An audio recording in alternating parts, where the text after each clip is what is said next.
Magandang gabi po, Luzon, Visayas at Mindanao.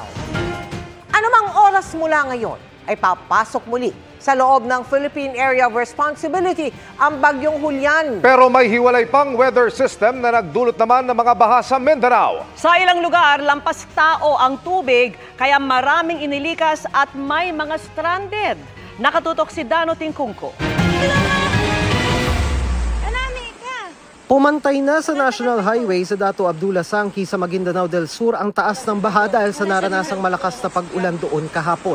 Ilang residente ang sumuong sa baha. Ay, wag na sana! Ikaw! Pero ang ilang sasakyan, lalo yung mga papuntang Cotabato City at Isulan, Sultan Kudarat, hindi kinaya ang taas ng tubig kaya stranded.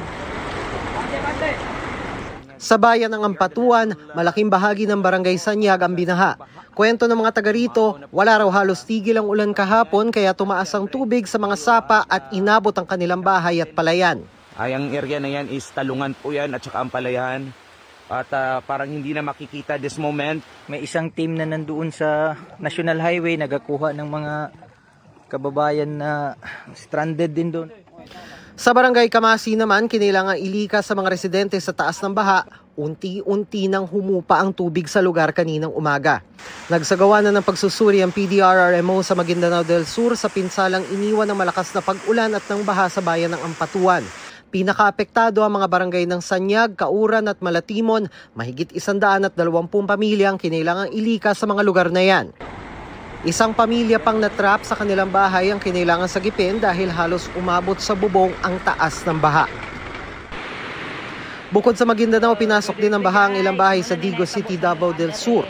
Tumaas ang tubig sa sapa dahil sa walang patid na pag-ulan. Ang pamilyang ito napilitang salukin ang naipong tubig palabas ng kanilang bahay kahit gabi na.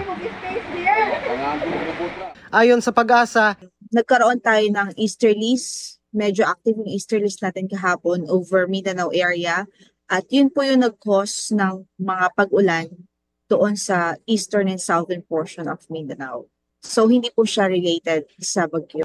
Mas magandang panahon na raw ang inaasahan ng Pag-asa ngayong araw at sa mga susunod, pero hindi inaalis ang posibilidad ng thunderstorms. Para sa GMA Integrated News, Dano Tingkungko, nakatutok 24 oras.